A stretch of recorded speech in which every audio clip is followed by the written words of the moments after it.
King Saha bw'atakendeza ku speed jali mukoleramu ebintu emyaka 10 tagirina ku nsi. King Saha yali mu team no sleep yamanya ekyata AK47 omulamu aleke kubutwala nga bw'alowooza. King Saha olowooza ogenda kulwana ne Palaso ajja kukuba va ku ntalo ezitakuyamba tosuubula ntalo bajja kuttira bwereere bonna agenda ne speed y'emyaka 10 oba 5 okuva kati ojja kufa. They will kill you. Ate ng'oli talent nnungi. Tunuulira abantu abagenda mu maaso n'okuba nti bakola ebintu ku international levels obalabe beekwatamu. Ogenza ojjayo ejambiya ogireese mu bantu tobaliridde innocent souls abali awo. Gwalina entalo ku Bebe Cool, gwalina entalo ku David Lutalo, gwalina entalo ku Edisa Kenzo Musuuza, gwalina entalo ku Basindi. Palaso ajja kukuba ate tajja kusonyiwa. Ogwe mubuuze Moses, Palaso tasonyiwa. Yeyisaako nkulage tweet ya Palaso tasonyiwa era nena kulima ne kwali msikiti abikola okumanya nga Palaso tasonyiwa yakuba muganda we wizo n'akabanga nti they will make peace with you in words but they will fight you till death either physically oba bakado. Buli muntu wafuna powers ezirumba mukwano gwe obuyinza abaabulinawo taba nomo aba ine kintu ekimwambadde. Babuuzaako mwena bajja kumidde ku media omwerezo wa Muzeeyi Masinde tuli ku climax akugamba ekiyitibwa ekyamasanyu jangu agulawo Monday to Monday taggalawo 24/7 buli kimu akirina mashallah yasina twendete ku ssente bamuwadde akawumbi kalamba agenda baatokyayo. Nze ne muganda wange Jimuso tubadde twebuzeeko ebbanga ddene kati nze tutemeeteme ensonga ezitambula mu ggwanga Uganda bingi ebibaddewo tugenda batumanya kuba omusajja ono yabaddewo olutalo lwagenze lutya ani yalutaasizza ani yalutandise kuwaga kususse ne buli omu nalabye oli yakoze video n'agamba yasiizinze fire ne Palaso ndabya postinze agamba yayagala peace naye nga tetunnatuukayo tugenda kumanya olutalo lwazze lutya. Muganda wange Jimuso, yes obulamu bugamba ki? Obulamu bulungi sofa si bubi. Mukama akyakuuma. Mwebale kuba nti mutulaba wali ku media bampita Ntambi Jimuso. Ansanyusa okubeera wano. Nange nsanyusa okusinkana. Amina. Si magezi gaffe Allah watu waageze. Allah watu bwe yabitonda kubanga nze nveeri kamuli waffe wala. Tetuufu. Naye okubeera wano nkyabeera mu Kampala muno. Kyamaanyi. Ofuna. Webale kuuma bulamu. Allah akyakuuma. Obulamu abantu baagala butwala. Era kyenazudde mu nsi muno waliwo abantu abakeera ku makyanga obulamu babwetamwa buli lukya. I don't know whether this subject bakopa nkope oba ebeera time nga egenda otuuka abantu batugende mu maaso because bwe ntunuulira trend egenda nga eddawo twawona febe twali tukula twatandikira kuba Bebe Cool, Bobby Wine ne Chameleone bafumise ekisaalimba oli yankuba n'akaaba. Unfortunately by then we were still young. Kane tukula mu ndongo system ne zikyuka entalo ne zijja era byaddamu awo nga Palaso we yajja team no slim good life kalifaganaga era waliwo olutalo olwaliwo akwayitebo olwaleetera omuyimbi omu okufumita omusajja gwe bayita Rasta Edias. Edias yafa. In the end bawayizamu omuyimbi atakikola kalya ye neefa yagenda musajja wattu. Olwaleero luno ensi abayimbi bagenda batiminga we baagala okubeera. For them they are thinking they are building an industry on beef but in the end waliwo abaana abaloozinga obulamu buli lunaku. Kati basatu babafumise. Kati in the end ekisinga n'okuluma nti bafumise batali babwe bamanyi ugwe bafumise kubanga bobuuza King Saha Baraka tomumanyi. Baraka amumanyi. Baraka yali amukoledde nako from the rehearsals abaana be bakwatira Palaso videos namukwata n'omubuuza nti Ivan tomumanyi. Ivan yamumanyi. Okitegedde bonna be baagize abamanyi. Kati twebuuza why that tuva kulaba mupiira gwa Bayern ne PSG waliwo show y'omuvubuka amanyikiddwa nga MC Scorpion. Otalo lwatandise lutya? Okitegedde? Oli mutunyonyo. Anti awo kubanze ngenda ku Supremacy nerabirayo mupiira. Awo mbeera kumpi awo. Nkufuna. So kati wabeerawo n'endongo. Kati ffe olwamala okulaba omupiira ssaawa zigenderera. Endongo etandika kuba waliwo ne show. So kati abamu ku ffe tetunyumirwa nnyo bayimbi tuyimbira. Ne tufuluma wabweru tunyumye emboozi ne bakyali baffe. Nkufuna. Omugagga omukulu najja ne ayimba ne tuvaayo tuli eri wabweru. So being mu parking awo Palaso gye yali akirinze ba Meza yamwe bali awo ba Baby Zoe n'abasigaddewo awo. So there is a group of unknown thugs. Ngata tunate ko Jimuso. Banesa atandike mpona mpona. Yes. Ani asooka mu kifo. Musati yasooka. Kubana abayimbi ababiri. Musati yasooka. Otyo. Musati mu kusooka. Palaso already yajja abaana already bajja ne ba taking a position. Abaana bulijjo nga bwe bakola. Tiba Ivan bajja ne ba parkinga ne balimbi omukulu. Ani ava ku sejja nyaddako. Otyo buli muyimbi ali serious akikola. So ba Ivan bajja ne ba taking a position. Musati najja. N'egaali ye. Nkufuna. Alina abaana abo abambala obukookolo. Masks. Ne bajja nga beetiizi nga as usual. Because I was shocked okulaba nti tukyapeninga. We've ever met nze nali ndabyeko Muswati ne Palaso ku Davira. Palaso yayimba yajja n'amuyita muka ne beebongako ne banyumya nga tewali nga gaali zonna zeemanyi. Nkufuna. So okubeera mu parking awo nabadde shocked waliwo omuvubuka. Amuyita Mawuza amuyitaani. Nagenda okulaba ekikonde bba. Ase yali akyali ku ssimu. Banyumya. Nendowooza baali bagala kunyakula amasimu. Because it is their game. Ngenda okulaba ekikonde kyakikola ki? Bakubagaye wakawalaate ekikonde kikyampamula. Nze wabeera ekikonde munnange sibeerawo. Nenziruka ne taking position. Nentandika okulaba kati nagenda okulaba obusungu obw'amaanyi. Palaso ng'asanti lwaki mulwana nagenda okulaba Muswati simanyi gye yava ng'avaayo mwe mukola biki then simanyi busungu gye yabujja kuba tebaamukuba. Muswati yani abantu tubatereeze. King Muswati ye King Sir. Yes. Okay. Simanyi musajja busungu gye yabujja kudduka mu mmotoka kubanga nalabye Muswati ng'agamba nti abayaye ba taking over mmotoka ye alimba. Tewali yayimirira yali ya taking over mmotoka ya King Sir. Tewali because I try to imit the big abo wonna abana bakawato ba Nikki ba Boni Meza ya Boniface abana bangi abaali awo okitegedde nga bali mu kukwata content kati olwedde Muswati yatusanga tuli mu kunyumya n'abaana okitegeera kati nze neewuunya Muswati waavaayo n'ajja Brodde n'agamba nti baali bawambye emmotoka ye. Si bwe kyabadde? Si bwe kyali. Emmotoka Palaso gye badde ayimiriddeko yabadde yaani? Kamoroka ke? Golf, yes. Ako. Yabadde neguli eyo gye yaggiddemu. Okitegedde? So, bw'aba agamba nti baawamba emmotoka ye aba alimba. Ekisinga n'okwewuunyisa nze kyankwasa ennaku. Ogenza oggyayo ejambiya. Ogireese mu bantu. Tobaliridde innocent souls abali awo. Because ono batandika ekikoosi ba Scorpion Shaba baali beesowoddemu nga nabo balina gurupu yaabwe. No one initiated that fight apart from King Sir and his gang.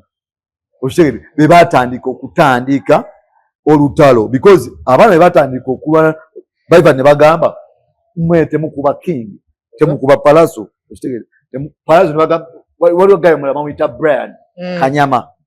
Brian n'atandika okugadinga Palaso naye nga Palaso tabiriika ali ku ssimu. So from nowhere King Sir najja n'ejambiya empanvu bweti nkufuna yadduka najja muluka najja n'ejambiya mu mmoloka ye gy'agamba nti baakola ki badde bakisazeeko bajwa mukyobolaba nti babadde bagamba nti nga tonnaba kwogera nnyo kozesa amagezi kuba abantu bogenda okunnyonnyola si basiru ogambye emmolokayo baagiwamba ate mu mmoloka ye nnyingi ogambye gye baawambye modukidde teri awo wenyinyi odduseeyo n'ojja ojja ejambiya. mu byonna byonna ebyo tebyali nnyo okugyayo ejambiya naye kisinga okuluma kiriwa kwe kuba abantu bomanyi oba okutema abantu bomanyi ng'abantu abo bamanyi nati babadde mu kampu kati abo abaana obalaba kati gye byakola nani gye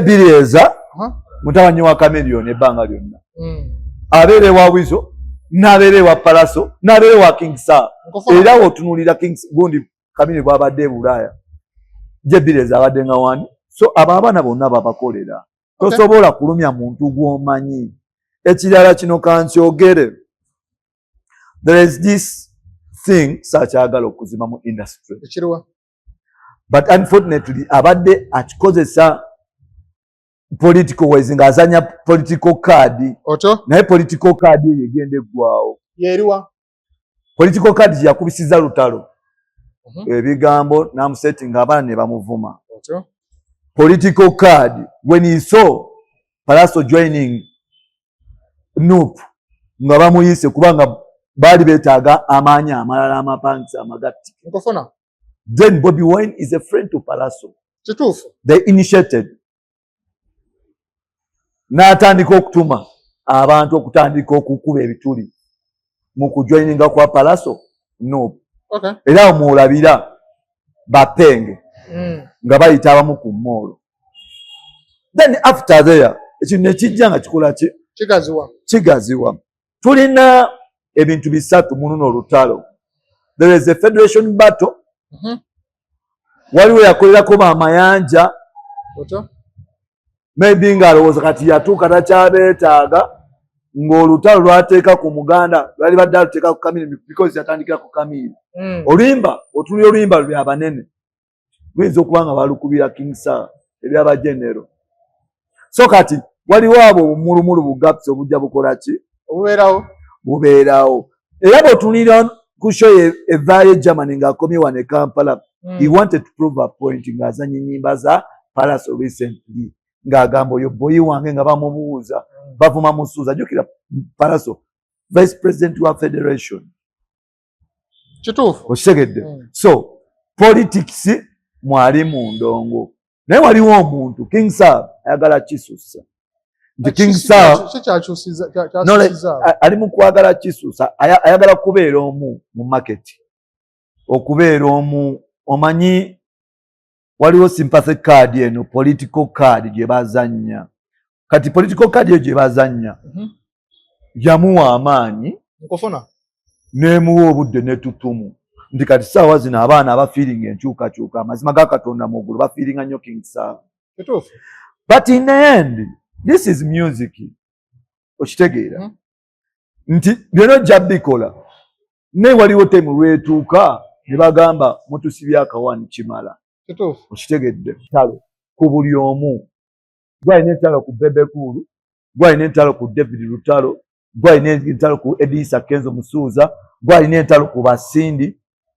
gwalina entalo ne Bashiba kwegamba nga like olutalo terukoma ku basajja naye lusobola n'okuyingira abakyala because oyagala gaapu eyo okusigala nga mbu you take the position okubeera nga gwaluulinga okufuna bookings enyingi ate wonna abala entalo za saha n'omuntu ajja kubalira entalo za Palaso yes kituufu yakuba alien skin ng'amukoze eki yamukuba empi ng'amukoze eki simanyi kyabaawo kati kiri bwe kiti yamulumba ewaka bajja kugamba yalinako olutalo ne David Lutalo n'amukuba byaggwera ku federation ekisooka Palaso bamuzanya kaadi etya ate n'amala n'akigwamu newankubadde nga musajja mugezi naye bamukozesa nnyo ensobi and strategically buli kye bamukola ebeera intention damaginga brand ye bw'otunuulira olutalo lwa Alien Skin olwasooka Alien Skin be bajja ku Platinum House lutali tukolera rehearsals mbwate Palaso yamuyita nedda boy yali amuyita nga amugamba ki ne bajja ne bagamba you have a set then in the end ne beekyanga awo bakuba gayi bamuyita Ashraf abeera awo abeera wa Palaso omwana ali innocent abeera nnyo ne wabbawa abamumanyi ne bakuba Ashraf. Ashraf alinga mutabanyi wa Palaso gwazaala is a very humble person. Okitegedde ne w'omusanga wano omutuma n'akolera buli kimu okuba minor soul kye kyasparking eyo battle. Okay. Then era intentionally oli yali amulabiddeko amubaliddeko kuba yali agenda mu concert, just imagine. Concert baateekawo nteekawo speed ngamba eya Palaso Palaso yali agenda mu concert Love Fest kati bano ne bagigatta because waliwo ba promoter balina beef ate nga bali behind ono omwana nkufuna. In the end Palaso era olutalo olwokubiri ne Alien Skin mwena mwakiraba bamujja ku stage ne bamukuba. Nagenda okutuuka mu parking eruwafu ng'emmotoka ya Benz ya black eya Ivan Kira bagyasizza kumakya. Then in the morning Fiki Gaza n'abavubuka abalala bava mu kisenge ne Palaso n'agamba enough is enough. Nze nsuubira Palaso talumbangako muntu nga tamulumbye ebiseera ebisinga. Naye engeri gyali nti alina ekibi ekisikire because omuntu bw'alaba Palaso ajja kudduki obwongo bujjamuleetera nnyo Chameleone. Chameleone also alina background ya violence. Okitegedde? But in the end abantu abalumba Palaso tetumamanyi background gye bava naye nga bebasinga okukola ebikolobero mu industry. Abantu abalumba bemugamba nti gundi ne gundi kubanga waliwo oyo omwimbi gwe mugamba nti Palaso yamulumba kuliko emirambo olumusi ena egy'ababawunsa egy'abadansa egy'abantu emirambo ena and these people batambula bayinaayina okufuna. Okitegedde? So olwaleero King Sir ali mu kopa character ya Chameleone si ya Moses Radio kuba Moses Radio yagikopa ku Kamiri yamaliriza emututte emagombe. Okitegedde? So King Sir amaanyi agawulira kuba buli lwalaga bamukubira enduulu. Yatonda obwakabaka bwe ewuwe ayagala kutandika kukola practical okubuteeka mu nkola nti mu ndongo nze kabaka. Kabaka yenna yena okubeera crowned olina okuyiwa omusaayi. Kyova olaba bakola ebyoto ebyaggwawo ebyo. Kyova olaba nanti kasofuuka kabaka nga okyeyisiza bakuyita kabaka olina okukola ebintu by'obuwangwa era Muswati abikola. Yagamba akkiririza obuwangwa n'ennono. So kati kimutuma kiri kyamugjeewo okubeera nti kibikkirira kigenda kimwambala nti in that I have to do nina okukola ekintu kya kabaka kyakola. Omuntu gwe batya mu industry eno yaani nti oyo omutambaala tagenda. Bali abantu babiri kuliko Chameleone kuliko ne Palaso. Naye kati bw'okuba Palaso ono bana bagamba oyo mulalamu. Otegedde? King Sir mubi kabaka wa ddala ono yayita King of East. Ekitali kibi ndowooza. Otegedde? Oli yayita King of East. Kituufu. Naye otakigumiza nnyo kabaka just like he's a title, musical title. Okay. King Sir yafuna title. Yafuna erinnya n'alyetuuma nga tamanyi kyeritegeeza n'atandika okumanya kyeritegeeza n'atandika okulyambala. Kati ali mu kuadaptinga ekyo kyekitegeeza. Yes. Kyova olaba yali hambo mu kusooka. Bw'atandika okubanga afunamu n'atandika okutandika okukola ebintu kugezaako tukonkwa other empires in the music business. Kyova olaba nti teyatya kulumba Bebe Cool. Kyova olaba teyatya kulumba Chameleone. N'agamba gwe kasajja gwe olina omutima obubi. Kyova olaba yakute boozi ze bbiri n'astandinga alumbe Palaso because yabadde akimanyi bulungi nti bw'anaakuba Palaso bw'anaakuba Palaso bw'anaabaawo akajagalalo he will be crowned as a king. And to me King Sir yerabira ekintu ekyo.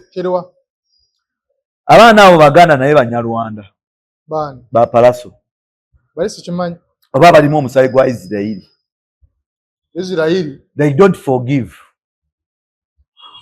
Omunyarwanda omutuufu omuzi eri omutuufu asobola okuplayinga nawe card forever bwati n'akubeeraawo paka lwakutuuza. Nze nkikubuulira alimu omusaayi munda oba alimu just character z'abali. Nkubuulira bw'otunuulira b'amayanja abo olaba kamiliyoni oyo, olaba abawizi abo, olaba bapalasi abo, tunuulira ebikolwa byabwe. Palasi ogambye ali atya? Alimu emisaayi egyo Muganda wano, naye alimu Olunyarwanda, naye Olunyarwanda olwo bw'obatunuulira bulungi gye gundi yaabwe characters yaabwe ba Israeli. They will make peace with you in words, but they will fight you till death, either physically oba bakado. Kino kikubulira tuli wano ku set. King Saha bw'atakendeza ku speed gyali mukoleramu ebintu emyaka 10 tagirina ku nsi. Lwaki? Because akuleetinze abalabe bangi. Mu balabe akuleetinze mulimu abamanyi mu gavumenti. Quick example, ngani kuliko Minister Honorable Aruna Kasolo. Kituufu. And even the PRU camp. Yes. And in that, abavubuka bolaba aba PRU yaba abato. Abo General Muhoozi ne team ye. They are not a joking subject. So, aina position gye yeteekamu nga yeteesemu. Bw'otunuulira Moses Radio wa 2014 yatandika nga Muswati bwali. Yatandika okwetamu abantu, yatandika okukozesa obukambwe bungi, yatandika okubeera authoritative mu music business because yali awandiika ennyimba ng'agabira abantu ennyimba, ng'ayimba ennyimba, nga newe producingirayo ennyimba. Kati nga industry n'agiraba agiri waggulu bw'ati. Ba community balina kye bamugamba. Ba Jeff Chiwa, those are goat rats. Those are rats. Yagamba, that rat. Those are rats. They don't know music. That was Moses Radio. Interview ya Semba yagikolera ku NTV. Ebigambo byalimu. I think around 2016. 2017 nebeera climax y'obulamu bwa Moses Radio bwe yakeera ku macanga bakola ekibiina ekimanyikiddwa nga Uganda Musicians Association. By then balonda omusajja mukulu amanyikiddwa nga Julius Kyazo wa Swanks Avenue. Before kuleeta Sindi yayimirira ku table n'agamba Edison mwe muli nte mwe abatu baba UPRS baabo muli nte n'avaawo n'akwata laptop y'omwana DJ kyali waabwe n'akwata laptop ye n'agikasukamu mazzi bw'ati. Buli muntu bw'afuna powers ezirumba mukwano gwe obuyinza aba abulinawo taba nomo aba alina ekintu ekimwambadde. Kati ekikwewuunyisa King Saha amaanyi ge yagadde ne tiimu ya because bw'obeera mu group gwe leader gwe commander bw'obagamba nti temukola kino twali mwana asobola kugaana. But that was a plan. It was a planned battle. Ate nga n'aba kampu ya Saha bagamba mbu mumazze kampu ya Palaso yazze yeetegese. Badde sikimanyi. Bwe yazze yeetegese ng'era yezze. Badde sikimanyi because omuntu yazze yeetegese nsuubira nti Palaso tebaweze bantu 8. Yabadde nabo. Kubanga abaana bonna mbamanyi. Bonna ababaddewo buli mwana amumanyi. Okitegedde nti Baraka nti Ivan nti Viral bonna abo nti bonna ababaddewo mbamanyi. Okitegedde mpozi omuwala wa Brown gwe nasoose okulaba eyabadde awo. So in the end ebyo bibagamba babadde balimba. Message yange eri King Saha eri emu. Katonda akuwadde amaanyi bwaliko nno ebyaddala naye omuzimu gwe wasamiridde mukyamu. Otandise okanga. No. Ati kati nze nkubulira omanyi nali ne Musudani n'aŋŋamba nti Jamikali yabagendanga Erusiinye babitayo batya Lusiiti ne basamirira. Kati Muswati yatandika okwambala empewo yeekolera emmindi n'akuma ebyoto. Ozuukusa emizimu egitali gyekikwambala kyekikoze ng'akigenderedde. Kyova oyagala katanga amaga. But in the end bw'ota kye bayita CCTV camera footage ajja kulaga game plan yaabwe nga bwe yabadde. Even before the event. Bone bapalaso tebaabadde mu kifo ekyo before. But if abalaba omupiira twabadde mu kifo ekyo. Okisegedde. So bw'abanga King Sir atandika okugenda ng'asamirira byasamirira. Omugambo otya? Lubaale gwe yatandika okuyingirira mukyamu. Mukyamu atya? Abantu abamuwaga abasinga obungi badduka ne mu ggwanga. Ngani? Owaayi? Ekyo nkikubuulira. King Sir amaanyi ge n'omuntu namige gwe yeesigamyeko gwe yeekwekamu okukola effujjo talina mu Uganda. Ose omuyimbi. Naye omuntu gwe yeesigamyeko tali mu ggwanga. Kyova olaba ate banakiitiriza ennyo bajja kumudisowninga aswale. Because wali muntu ayagala muntu atoolako obutuuzi obikola nnyo ne bisukka. Okitegedde? Tosubula ntalo zitakuyamba. Tosubula ntalo z'Abaganda bo. Oyo King Sir yali mu timu no sleep yamanya ekyata AK-47. Okitegedde? King Sir abaddewo. Bakabye limanyiza omubuulira ekyata Moses Radio. Okitegedde? Omulamu aleke kubutwala nga bw'alowooza. King Sir olowooza ogenda kulwana ne Palaso. Palaso ajja kukuba. Nkubuulira. Palaso ajja kukuba ate tajja kusonyiwa. Ogwe mubuuze Moses. Nekuba Moses n'agamba Palaso ekinkubya si kuyimba. Kasa naawe oyimba olikiraba. Kati Palaso yafuuka target naye bamufuutula bamukuba. Badde nsaba ogamba abantu ebigambo by'oli mu kwogera bibyo. Ebyange. Si byange. Nze nkubulira. Management bya media. Tuli wano. Nga bwe nkyogedde. King Sir bajja mukuba. Nga naamukuba? Palaso. Nsonga ki? Ojja kulaba. He initiated the war. Yalutandise.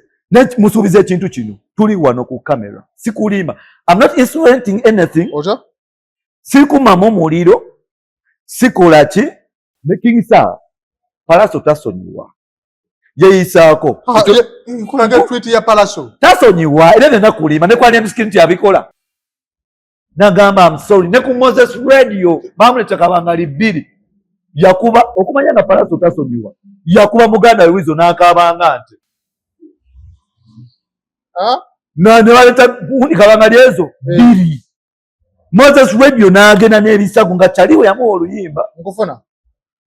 Kati ate gwe King Sir tulina kyewoyamba Palaso mu kariya ye. Olaba asobola okufuukamiza neefulira Kamiri mukulu we. Oba n'atabukira Fling Fire. N'abakuba ba Fling Fire. Kati ate gwe. Koze ne Wizo mukulu we. Mukulu we. Olaba atuketse n'agamba n'abakuba. Kati ate gwe Muswati. Nalabye posting amusonyi. Nkijja kunze. Those people are from Mityana. Abo abaana Banyarwanda. Ekyo nkikubuulira. Omunyarwanda omutuufu tasonyiwa. Ne ubeera ddi akufuufa. Era saa ekyo takyerabira. There is nothing like okirabe kye baakoze. Baasooka ne beegobako n'amajambi ewa Kamiliyoni. Era ne basekinga for peace. Abo abaana obalaba ababiri. Baasooka ne beekolako effujjo ewa Kamiri esseguku. Nga bakyali miliyoni. Era Muswati si miliyoni. Olowooza bya myaka 5 emabega. Ne myaka nga 2. In fact, I think around after lockdown or during lockdown, nga bagenda ewa Saleeyo. Oyo Muswati n'akwata ejjambiya. N'amuviya n'akwata n'ateekawo amannya mukulu. Era baali bagenda kwegajambula. Nkufuna. So, naye waliwo Jambia weetakola. Ewa. Kati King Sir trick ye ya Jambia. Bagiyize. King Sir naye agamba Timu Palaso yabadde ne Gambia n'amasa. Nga bagajjewa. Wabirebera mu video. Mu video ndabamu gundi. Ndabamu Ivan Kira nga akutte bat gundi. Yakutte bat. After what? Kati Palaso gundi. Kingi saa tugamba Palaso mwabadde n'amajambia ne mundu. Anti olaba Kings. Anti bwebo obusiru. Ate bwebuliwa. Obusiru kwe kulimba n'okuwaayira ekintu ekitabaddeewo. The fact that gwe mu Uganda bakkirizaamu emmundu okutambula nazo ekyeyonoonero. Wali omuyimbi alina emmundu e Uganda? Omuyimbi alina emmundu e Uganda. Nali ndabako ogu. Gwe nali ndabeko ali ogu. Bamuyita Atlas. Najja nabikodinga ng'alina emmundu ze wano pistols ebbiri. Mu Uganda ali ogu. Gwe nali ndabyeko. Tewali mu Uganda alina emmundu kuba bonna balalu. Kati abo ndabye babiri wawo omuyimbi omulala agirina. Ani? Wali awo tabiri mu bino nenga. Tabiri mu bino. Omulabamu mufujjo. Waddembe nnyo. Ekitegeeza emu tebasobola giwa abantu balalunga abo. Kati yayogedde ekyo mulalu. Era olabira omuntu ng'awaayira. Olabira omuntu nga wa mutima mubi. Olabira omuntu ng'alina fitina ku banne. Kwe kutandika okubawaayiza n'emmundu ze batalina. Kubanga okimanyi bulungi nti mu Uganda emmundu it is not easy to access a gun. Si kyangu. Okitegedde. Ate ng'abo abayimbi bonna Kabe Kings Kabe Palaso basobola kubawa mmundu kuba balalu. Okitegedde. Kati emmundu ani yabadde nayo. Ekitegeeza King Saha, his game plan was blackmail. King Saha alina target ekyo. Buli muyimbi gwalabanga alina potential. Okwagalibwa abantu, okubeera mu bantu, omuyimbi omugezi, bakola kye bayita character assassination. Bamuteekako embeera, bamuvugulira ba bloga, bafuma obwana obwo oba TikTok simanya ze King Saha naleero obutimu manakuza bwe butyo, okitegedde, ne bujja. Ne butandika okulipira abayimbi, ne butandika okumanyiira abayimbi, bakompitita be. Ekyo nno kireetera omuyimbi oyo okuva ku main focus okujejja ku composing music obwongo n'obuteeka ku beef. Kati ate ng'oli aba akuzannya kazannyo oli agenda mu studio ng'akola nnyimba ndala ng'olemedde awo because olaba nti bakulumba innocently. Eyo tulu bagikozesezza nnyo Palaso lwakuba tagibuukanga okuva ku Jeff bwe bayawukana ne Jeff ne batandika okuteekaawo Shiba. So yakyelezinga nga wayise emyaka ng'ena. Wano waliwo science. Alien Skin avudde Palaso afunye piki bw'ati ne bamutega Alien Skin n'amukubisa omukka. Kati era bwe yamala omukubisa omukka n'akkakkanamu omwaka omulala mulamba oba ebiri. Kati abadde atandise okufokasingako okuleeta ennyimba endala Muswati amwekiise kubanga Muswati already yali ku top. Okitegedde amwekiise olwo fokasi yagi amujja wano weina okubeera amuze ku biifu ono amuyiteko. Okitegedde. So eyo ye game plan gye bakubisa Palaso. Ekikwewunyisa olumu yabibuuka olumu tabibuuka. Okitegedde. So naye nga kati musabire Muswati. Temusabira Palaso. Tusabirani? Musabire King Saha. Lwaki? King Saha ali b'omu. Bachalibe bayite bachalibe tebali genuine friends. Yego bako emikwano. Ate bachalibe sebe bakuye ekikonde. Talina bachalibe. Abo tebalina kye bali mu nsi muno. Bali nganze. Palaso yani omutuufu. Omanyi bachali ba Palaso ekisooka. Manyi ba Ivan Kira. Oba kwabo. Manyi ba bachali ba Palaso mulimu ne bamusuuza abakulembera Federation. Bachali ba Palaso mulimu ba Chameleon. Bamenda solimu bwomu. King Saha. Alina Kyagulanyi. Talina Kyagulanyi omulaba waali. Aliwo. Kyagulanyi tasobola kuwagira abantu bakola fujjo ku bannaabwe. Kyagulanyi naye yeetaaga numbers. Bwe lwokola ekintu ky'obusirusiru omuntu atandika okwewala akuleka eyo. Otandika n'okuweesa abantu nti bakwogerako bikyamu kirabika enjaye kusuula eddalu oba bikoola. Kishegedde. abantu ate ngene byonna si byebyo byonna kikozesa just kusigala mukaza nnyo. Okay, okitegedde? So olwaleero King Sir nze nkusaasidde. Olina kale yennungi, oli talented nnyo, oli wakabi bro, anti ate Palasa ebyabisobola ate ono tabisobola. Okitegedde?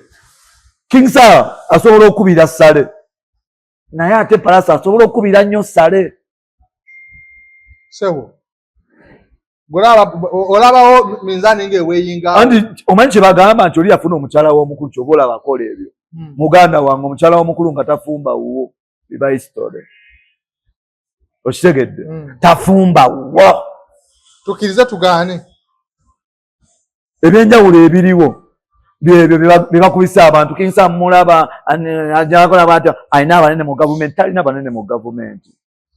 Olwaleero buli lw'otandika okukola effujjo eriyitiridde nga bakwesonyiwa. Nkulieko abantu ababaddewo abamanyi mu ggwanga nga kati newo banoonya tobalaba. Asooka Jeno Tunyefunza omulabawa. Jeno Tunyefunza oba Sejjusa. Kikyogezako tegeeza. Mbuuza just nti ensi nekutuuka n'okkakkana. N'okkakkana n'ofuna emirembe. Jeno Kale Kaihura omulabawa. Gyali namuleko ku birthday ya billionaire man yabikola byonna mu Uganda mu.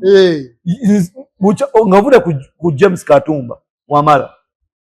Nsuubira siraba nko Jeno mu Uganda ntandise okutegeera I think around 1990 oba 2000 nga ntegeera. Siraba nko Jeno mu Uganda.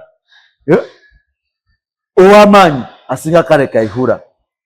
Ekitegeeza ng'atuuka n'ekiseera ng'atambulira mu nnyonyi wano mu Kampala. Operations azikolera mu nnyonyi. Amaanyi yagalina. Naye ali wansi waliwo emijjo emito egyatekinga over. Kituufu. Kuleetereko mu music industry. Asooka.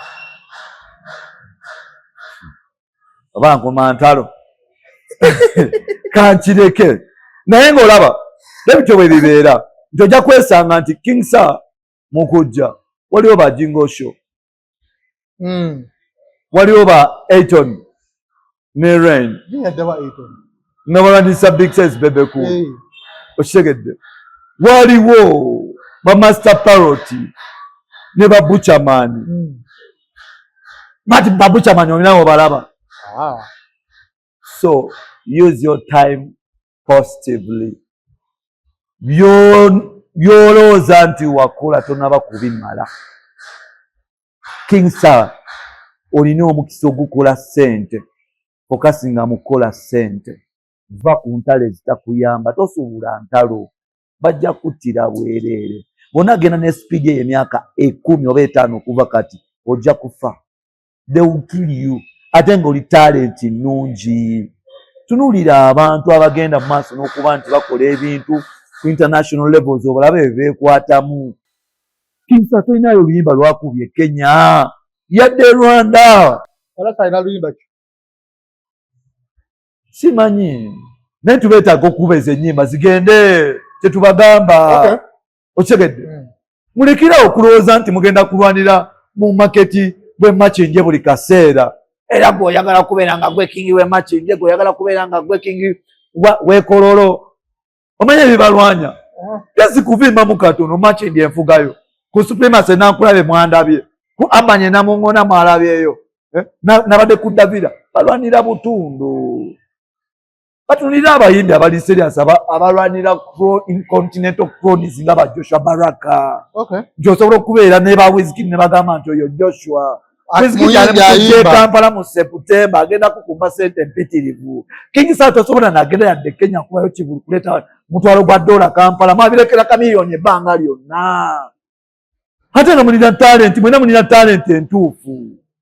Ata Palaso naawe abasajja baveeka abo tebakumalira budde fokasinga ku ndongo. Yes. Oyo Palaso Sone yali egenda musayininga. Nawulirako. Sone, Mr. Tomaini from South Africa. Kyo kyagwawo.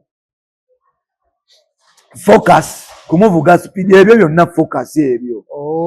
Okitegedde? So Masembe katukome wano mpozi mwena kyagala okumbuuza Jimso watotunuulira olutalo lwaki enamba esinga evaayo negamba Palaso yatandise olutalo enamba evaayo because Palaso tebamwagala abamulwanyisa bali mu industry bamanyi amaanyi galina bamanyi talent gyalina bamanyi background gyalina it is stronger than them Palaso bonna buli gwolaba amujonkera amutaimuzingamu times 10 talent wise kale King Saha tasobola kusinga Palaso mu talent kuyimba tasobola talent wise King Saha tasobola kuyimba rap music asobola kuba afrobeat we King Saha tasobola kuba dancehall music akuba gundize niwe kuba date asobola kuyimba mu reggae naye Palaso asobola kumuyimba King Saha tasobola kola a nice street song in English eyo nabyo byanjawulo a nice street song in English Saha inayo za Luzungu nga ziwoma simanyi kati zironye ziwoma talent zibajja mu kalobozi kakunyinyira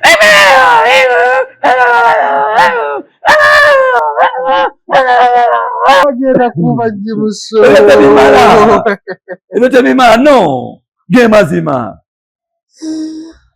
King Saha akola atya no gezaako bugeza sigambe nti bwatyo bwakola talent otuuka olaba obulobozi obutono basi alina ennyimba mu bulobozi obutono yazirina alina amalobozi different genres tosobola kukwata talent wise n'okwata King Saha ne Palaso negaba amagezi mazaale ag'okurizoninga musajja tasobola kuyimirira ku Palaso newakuba kusoma nti obateesaawo education level Palaso King Saha tenkana Palaso niwe ziba hit songs ezikuba ezimalayo niwe kuba kubeera international figure omusajja alina oluyimba ne Davido musajja alina oluyimba yadde Kenya olw'amaanyi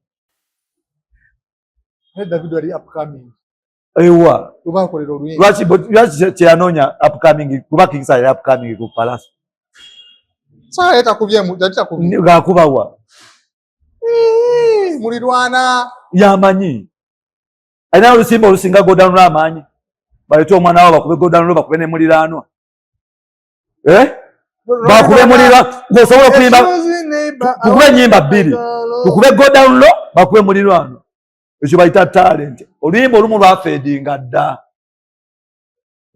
ate kasita olabanga omuntu alina mentalite y'emizigo aba agenda kusumbuwa abo abantu abayimbayimba kyana kya naiba nakyakalanga ne taata wakyo simanya biti nga bali awo kuba naiba mizigo na bikyala Abdul Mulasi style baba bagenda kusumbuwa abo Abdul Mulasi musajja abyingiriddemu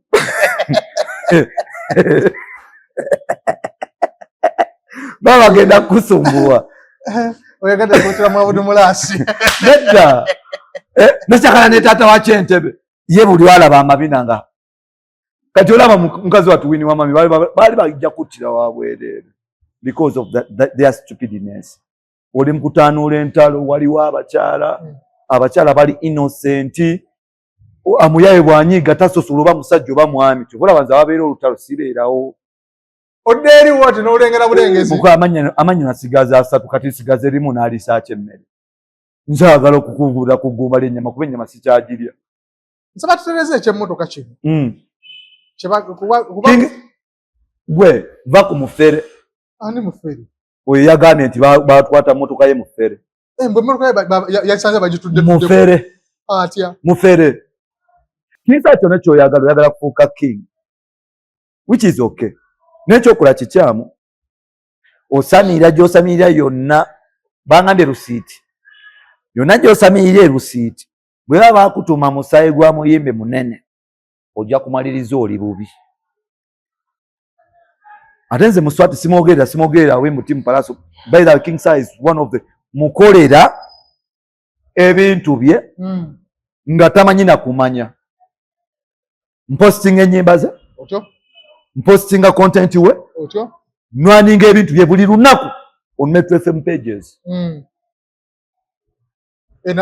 I even play his music nemwa ne airplay bulimba lwateeka I give them airplay silwakuba simwagala okyogedde but lwakuba is a good talent alina byalina okukyusa ayitiriza okyogedde nze King Saha nasasula nko yadde nusu 5 naye mbukolera ebintu bye because alina talent eyo okyogedde Sinzagaza ki. Ate za King of East. Ai. Oli mukwano gwange. Naye okubeera mukwano gwange tekitegeeza nti nina kumuweeweeta ng'akoze ensobi. No, nedda. Ng'akoze ensobi ebeera nsobi. Okitegedde. Naye bino, omwana oyo yagenda e South Africa. Yagenda e South Africa ne bamukubira mu xenophobia attack, yagenda kuluzinga obulamu bwe. Palaso. Omusajja omukulu ssaawa zino omugezi amanyikiddwa nga Katolu Bwama. N'avaayo n'agamba sega bino bye bagamba ebya bulijjo ebyo. Naye ng'obulamu bw'omwana oyo bwali bugenda kufa. Then, olw'obusungu obungi n'amuddamu bwe baamuddamu. The world judged him. Naye ng'obulamu bw'omwana oyo bugenda kufa. Nkufuna. Ne tuteeka press conference ku Sky enaggulu. Ne tubanyumiza. Ne tubagamba his story yali South Africa. And see the people bali balowooza public sympathy. Tekyetaagisa Palaso okufuna sympathy kula hit song. Kuba industry eno teyagijjamu for sympathy. Industry eno yamusosola n'emuboola okumala emyaka nga 10. Yakuba amaaso awo. Nga taliimu olwo yagenda e Bulaya mu 2006. Ng'akubye mu Kyakale. Njagala musituke mudigide. Remix ya Furufika yogamba. Njagala musituke mu Kyakale. Ulira bwe kyegunda. Lwa Palaso. Lwali ku tepu ya Kamili. Ebyedero lwa Palaso. Yes, it is his first hit song. Nga muto wa myaka 14. Njagala mu Kyakale mudigide. Yes. Ulira bwe kyegunda. Era ulira. Era King Michael naye mukujja lido yajja mu version ezo watandikira okuyimba abyamu ne rap ojja kukkiriza mpola. King Michael yasookawo Palaso. Bw'omanyi King Michael yasooka mu Palaso mu ba DJ naye mu kuyimba Palaso yasookayo nedda ssebo. King Michael agenza okujja okutandika gwe okumutegeera nga Palaso ali Bulaaya nga Palaso bamulabako. Ntandisa kumulabira ku maaso. Mu maaso. Palaso is a typical legend. The most talented Mayanja. The most wanted. James, ekyo kinasooka tukijja kuba n'abantu ababiri. Tukiteeka ejjeno. Ki ekigenda mu maaso mu industry yaffe? Industry waliwo abantu abali mu kugizimbamu. Politics abadde agitutte nnyo. Otunuulira omuyimbi akwata ejjambiya n'agikwatira muyimbi munno. Naye era ne mental health balina okulwanisa nayo. Waliwo Masembe, waliwo abantu kye batalaba naye nga ge mazima. Tewali kigenda kutta talent za Uganda n'abaana ba Uganda ng'amayirungi. Va ne ku njaye. Enjaye oginywa bulungi ng'okimanyi kyegenda okukola. Amayirungi gakutwala totegedde. Kyo kikubuulira. Tewali kintu kigenda kutta industry ya Uganda entertainment ng'amayirungi. Nze akyogera wano, I have the best experience. Soogera ku kintu kye simanyi. Nali ngaliddeko. Gali gatya? Ovanga ku kintu ekikutuuma sigalomu, ne kigattako 2, ne kikutuuma BM 2. Tekyalinanga njawulo na cocaine. Ekikutwaliza obudde nga teweebase. Ekikujja ne ku mmere n'olowooza nti gwe okulya emmere ennungi oyonoona. Akakoola ako. Kegenda okutta industry ya Uganda, kekase industry ya Uganda okugimalawo. Ate abantu bali bagamba ice agatta ku mayirungi. Kubanga abantu abasinga obungi bali amayirungi ne babulanga waliwo ekisajja ekituufu tekigatta waawo. Nga tekikyamukuba n'azikira. Nkufuna. N'agamba kantekeko ice mbeere gumite. Okay. Ennaku zeezo 3 nga teweebaka. Naye ng'akakoola ke destroys the industry eno. Akakoola ke katwala Jamie Culture. Akakoola ke kali mu kutwala King Saha. Akakoola katuteba producers ab'enjawulo. Okitegedde? Akakoola kali ku bantu bangi. Tosobola kutegeera nti kakutta. Naye kakutwala mpola mpola. Masembe katuve wano.